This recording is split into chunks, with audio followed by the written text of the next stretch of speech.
who's in Monrovia in Liberia. Katerina, as this epidemic worsens, what has been the impact on those frontline health workers, not to mention the community at large? Well, from the very beginning of this outbreak 5 months ago, healthcare workers, nurses, doctors were among the first victims of this disease.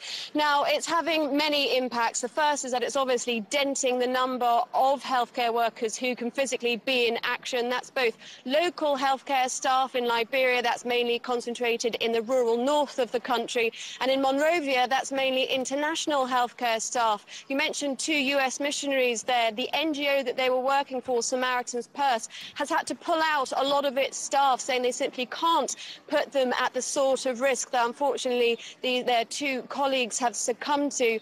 The impact that that is having on the local community, well, it's really having a significant knock-on effect. People in Monrovia and across the country are simply now suspicious of the healthcare workers. They're saying that if doctors and nurses can't protect themselves, what hope do they have of treating us? And one thing that is really coming of that is that we're seeing increasing numbers of people showing any sort of illness or malady, choosing to stay at home and treat themselves. We spoke to one man today who'd been suffering from malaria, and he said he would rather get the drugs from a pharmacy, stay at home, because he said, if I go to hospital, I'm more at risk of getting Ebola there than I am if I'm locked in the comfort of my own home. And Katerina, given what you're just saying, what is the atmosphere like in Monrovia at the moment?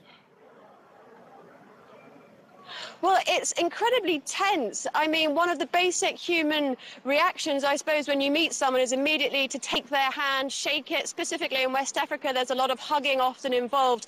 And that's one thing that after weeks of public messaging, people are simply scared to do. They've heard the messages that from human to human, Ebola is spread through direct contact with someone showing the symptoms of the disease. So people are scared to touch each other. I spoke to one young mother yesterday on Sunday at a church service, and she had just had a 4-month-old baby, and she said with the baby in her arms she wouldn't let anyone touch it, not even close family members. She was so scared of this sort of invisible killer, she called it. So it's really affecting sort of simple things like human interaction, but the public health messaging does have to continue, and the Ministry of Health is saying they would rather people take precautions like these rather than see this Ebola epidemic become even worse than it already is. Katerina Vitozzi reporting there from Monrovia. Thank you.